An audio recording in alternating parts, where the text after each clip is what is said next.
There are good people that live here that have values, and we're not all bang bang shoot 'em up. We're not like this bad guy movie.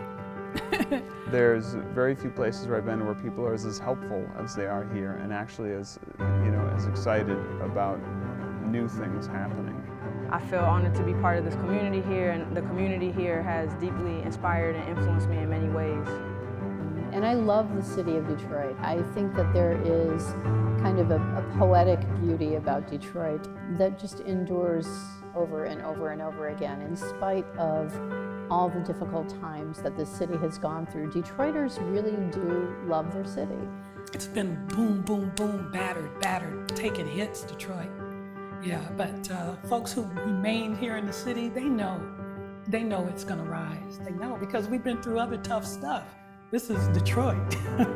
Detroit is my home, and definitely the community here is a humongous part of who I am. And there's a quote by Jimmy Boggs, who's an activist and writer from Detroit. He said, "I'm only somebody because I'm connected to a whole lot of other somebodies."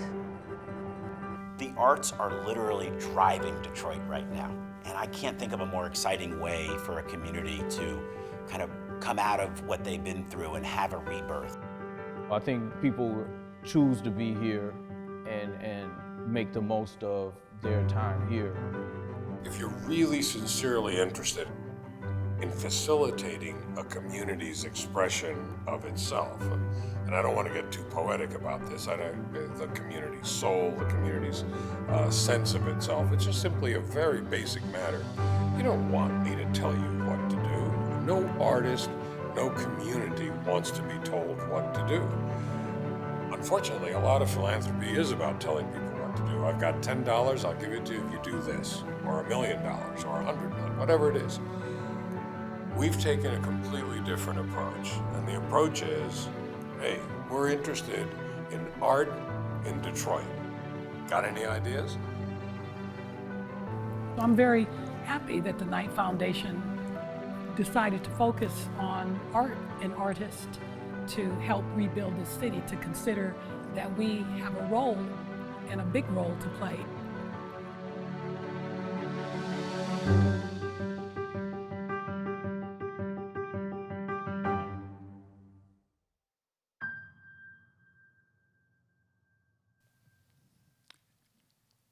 In 1976, I find myself in a hospital room where my mother lay dying. In the eyes and on the faces of the people with whom I made that kind of contact, I could see that there was, how shall I put it, there was some reflecting going on, So I am holding her hand, thinking if I hold it long enough, if I hold her tight enough, he will not take her. I wanted to think, I chose to believe that they were reflecting on the skips in their world. What can we do to help? I'm moved by the people and the excitement that I see in their eyes. I mean, it's like a fire in their eyes and something special, and I want to live in that kind of energy. One of the things we keep seeing in Detroit is a real sense of artistic excellence. There are big anchor arts institutions in Detroit, and they are excellent. You have one of the best museums in the world. You have one of the best symphonies in the world. But we also keep seeing at the grassroots level, there are so many artists there that have done so much for so long with so little. And we asked ourselves, what can we do to help? What is it that we can do for Detroit? And that's how we decided to bring the Knight Arts Challenge. If you're going to be part of a city that has so many challenges or so many opportunities, I think that the types of folk that choose to live here and work here are people who want to contribute. We say pretty often that you can go just about anywhere and you can dwell, you can be. But if you want to go to a city and make a difference and be a doer, then this is the city that you can do it in. And I think particularly in the young population, whether they're young professionals, young artists, or just young people coming up from the neighborhood. Those who are willing to contribute and to add something new to our landscape are finding this to be a city of incredible opportunity. That's one of the reasons it attracted me in the first place, the fact that somebody like me could afford to come down there and work on projects and have a space to do it and have, you know, that's something that kind of attracts artists.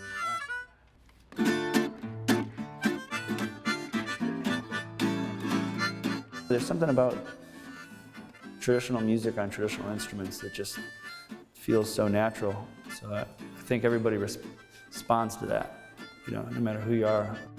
As I was going down the road, wake up, son. Got double wagon and a heavy load. Wake up, son. Cracked my whip and the lead was strong. Wake up, son. That damn horse broke the wagon down. Wake up, son. Oh, wake up, son. Better keep moving on. Oh, wake up, son. I also saw a great opportunity in this city as a city that was once the hotbed of making things, as a place where I might be able to tap into more resources so that we can begin to rethink how we make things and do things, I guess, in the next generation.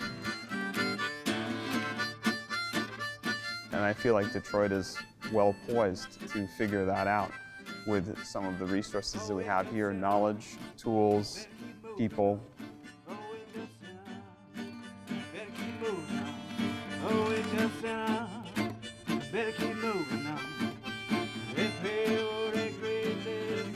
For the first time, I looked around and I decided to own Detroit. I decided to claim it, to choose to live here and to invest my energies and my skills and ability. And that's when I decided to create a secret society of Twisted Storytellers to give others the opportunity to tell their story to community. Well, good evening, ladies and gentlemen, and welcome to the Secret Society of Twisted Storytellers. My name is Satori Shakur, and I am your producer, curator, and host for this evening. Our mission is to connect humanity, heal and transform community, and provide an uplifting, thought-provoking, soul-cleansing entertainment experience that's unique through the art and craft of storytelling. We have to obviously rebuild the buildings and make cosmetic changes to the city and plump it up so people will be attracted to it. But what's the use if people are walking around homeless and homeless of spirit and homeless of, you know, sad and feeling powerless? This is a place where you can feel like you're not alone. Behind a barbed wire fence, electrified, gate control, temperature perfect the climate. Town surrounding pays $1 per drop of water. The trees stirs, quench and hydrate. Genetic engineer, synthetically extended. What we feel is needed is radical imagination. So being able to expand our perspectives of both what's possible immediately and over time. The security surround sound speakers send a message out. Quick to be a sound vandals of crime. Lands on the line. Proclaim, beware of the dandelions. Made an escape with ample time. Hey, have you seen the apple Complex Movements is a multimedia collective where we try to combine different elements of scientific concepts as far as complex science goes with art and media, and really specifically with hip-hop music. Y'all want to see the change? Say we gotta be the change. Detroit, y'all want to see the change? Say we gotta be the change. Louder, y'all want to see the change? Say, everybody, y'all want to see the change? Say. Detroit is a city of culture. So you can't have a city that was built on blue-collar workers and automakers, housing an extraordinary art institute, and having the history of Motown and techno and the amazing artists that have come out of this city, and not recognize that we have always had remarkable culture here.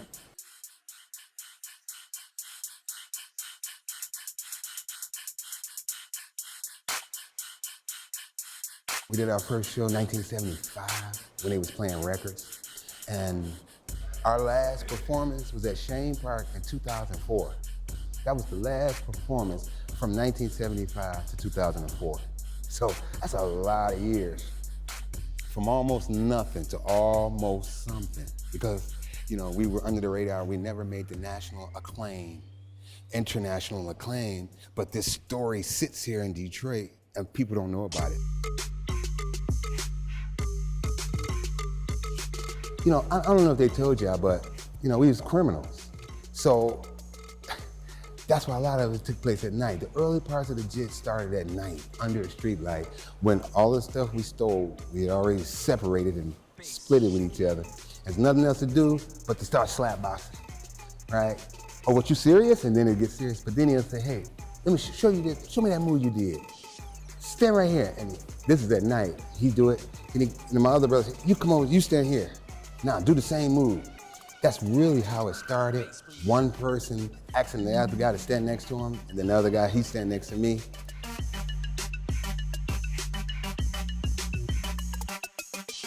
My brother came home one day and said, yo man, I was walking down the street and I saw some cats on the street like jitting. And we all laughed about it, but I still did not consciously go in my head and think, that's our legacy. All I could think was, wow, they still doing the dance. Still now, they still jitting. You know, I walk up the street and see people, little kids, you can't jit, and I just look at them and say, you don't know who walking past you, you know? You really don't know who walking past you.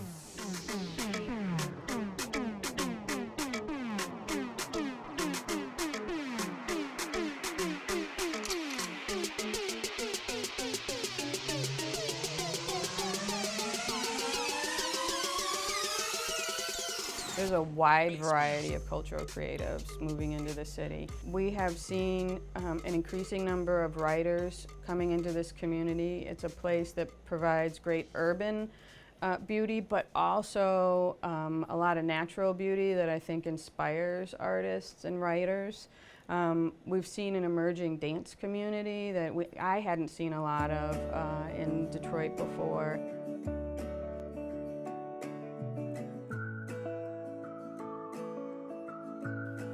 Five years ago, Alberto Ibargüen, our president, and I went to Detroit.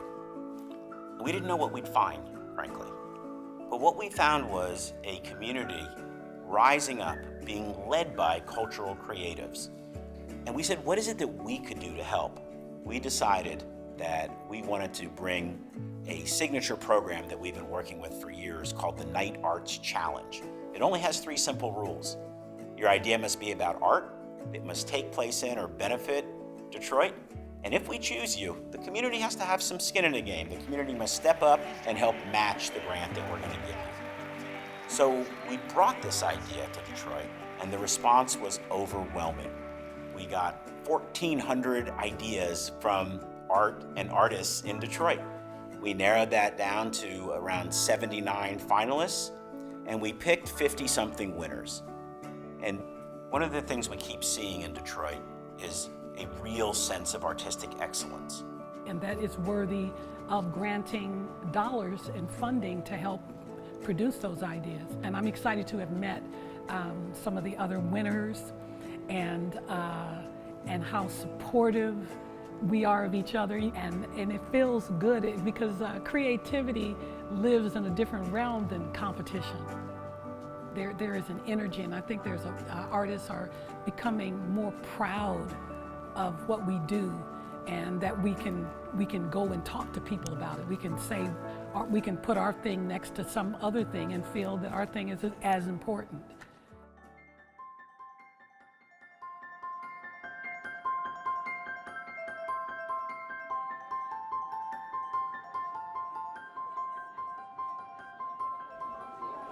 Ever since I was very young, I like to make stuff. Well, this place is called Makerspace, so I can make anything. The Makerspace is a place that is designed to strengthen community by providing a venue or an environment for people to get together to learn, to make things, and to trade knowledge and experiences. Ralph of Caribbean Mardi Gras Productions likes to make costumes and events, and Piper of 5E Gallery likes to do performances and artwork and everything that encompasses the 5 elements of hip-hop. So we see this as a good opportunity to celebrate the work that we do and bring 3 fairly diverse groups together to make something that was bigger than we could do alone. What our organization does is really help people learn how to use the hip-hop language to express themselves positively and enrich community through positive expression. I want to share my culture with any community in which I live, and it's needed in the community, so I always think that something colorful, happy will be a major part in bringing people together.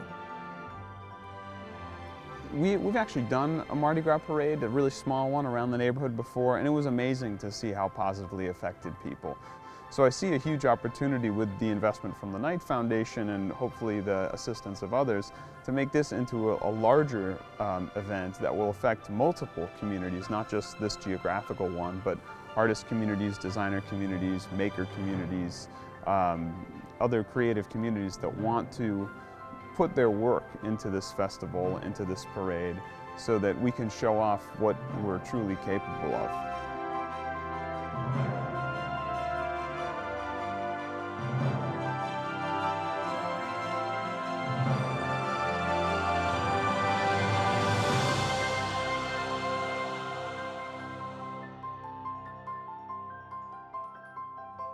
Our intention with creating Beware the Dandelions is to bring people together, addressing the different issues that they face.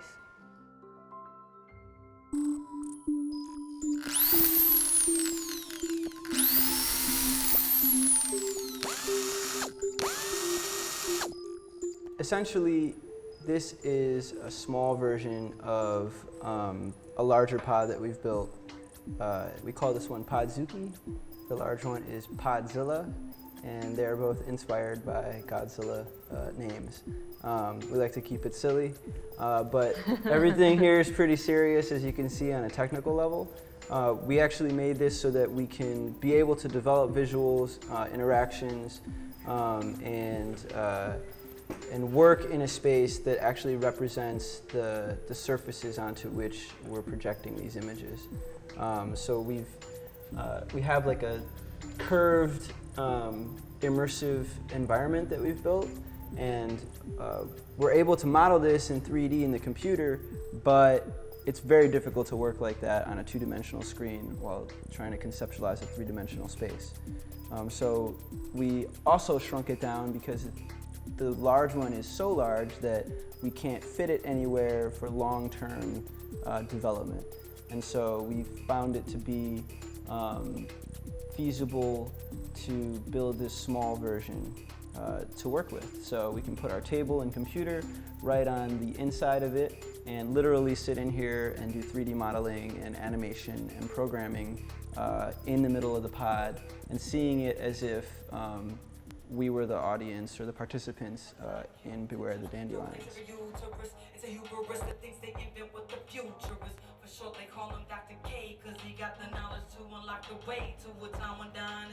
We're also, continuing to work on the music, continuing to develop the soundscape that's gonna get weaved into all of this, and also we're continuing to develop like the storyline and the workshops and the ways that we engage with communities as we tour with this. People in Detroit are already brilliant. People in Detroit are already resourceful. People in Detroit are already radically imaginative. And so for us, a lot of the project having an impact in Detroit is more so about bringing people together that otherwise wouldn't get to have those kind of experiences or conversations together.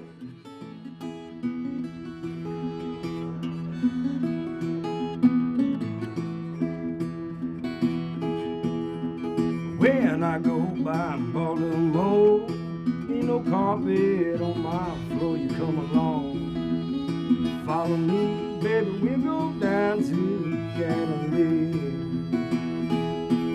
On green, green, rocky road. It is a dying art form, for sure. I mean, we're talking about music that was being played before there was recorded sound. I mean, this music dates back to, the 1800s, and a lot of what I do is partially ragtime based, which is a little bit earlier than what they would call blues. All green, green, rockhead road, from a day to dream. Tell me who do you love, tell me who do you love. Folk Blues Night is a night of traditional folk blues and gospel music that's performed once a month at the shop. People come in that are asked, and then people show up and say, hey, can I do a tune or two? Or if we see somebody that walks in and we're like, hey, you know, Jenny, you should do a song. And they go, all right. I've been recording them and doing a series of releases for them, and I've got about 8 volumes edited so far. There's some folks out there who've been around the city for a long time and have yet to have anything voiced. They've made music for years and never put anything out. And it's, you know, to kind of be an outlet for that kind of stuff is, that makes me feel good, you know.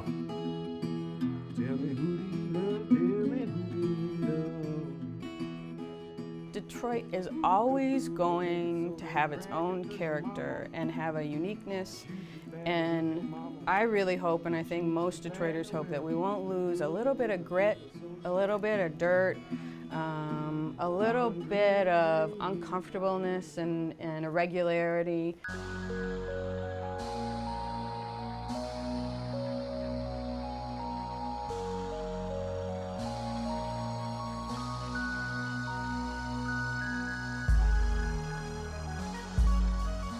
So a mutual friend that we knew for like 20 years gave us a call and said, hey, there's a guy trying to do a movie about jitting. And I told him, man, you can't do the movie unless you meet the original Jitterbug. I interviewed the Jitterbugs. It was Tracy McGee at the time and Johnny McGee at my practice facility in Midtown. And I just pressed record, and for like 3 hours straight, just listened to them tell a story. You know, by the end of that interview, I was like, whoa. It was overwhelming. And I had to commit to it and do it the best of my ability, you know. I knew I had like a key position in this, and I have to do it a certain way. So in this film, I'm very confident in it, you know, that the person watching it, people watching it, that they will take, you know, they will feel the same as I felt.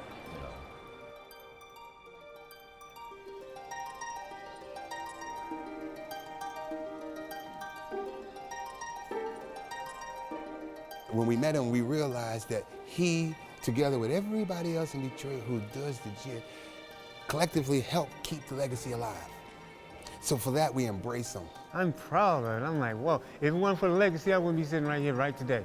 You know what I mean? We were just having fun. I didn't think that this legacy was going to last this long, and still prevalent today. That's amazing.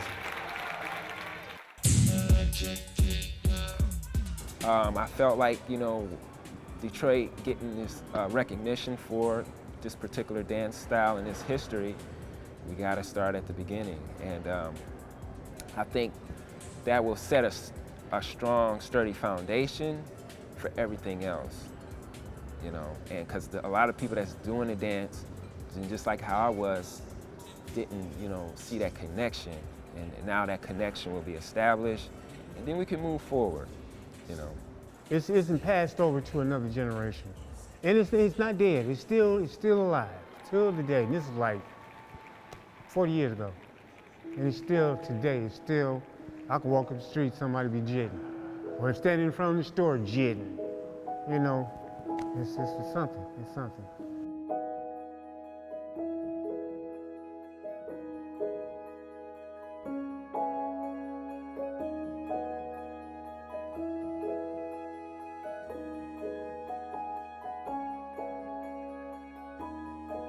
I think of Detroit in many ways as like a gigantic sound system that one time was making amazing music.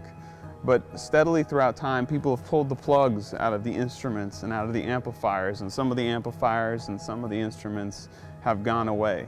But I think still many of these amazing instruments and these amazing machines for making music and for making the music loud and exciting are still there, but it requires people to figure out how to plug them all back in and how to mix them the right way to get to a greater result. My hope for Detroit, I'm back to when I was a kid and it was a hopeful thing. I'm looking into the future. The Knight Foundation, 56 winners, and if we all do what we say we're going to do with these projects, I weep with excitement to what Detroit could be once again. I knew that Detroit would be home, and I knew that the community here was unlike any other community I'd ever experienced. One of the things that we find particularly inspiring about Detroit is that despite the odds, despite the headlines, the city continues to be a creative place. Artists continue to come. Art organizations continue to build themselves and rebuild themselves. Big City is really being driven by the culture that surrounds it. It is acres of diamonds. It is about to be reborn.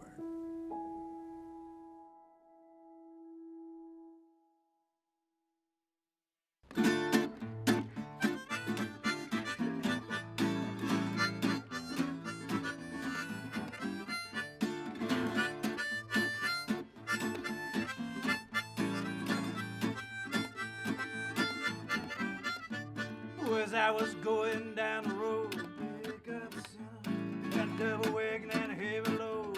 Wake up, son. Cracked my whip and the lead was strong. Wake up, son. That damn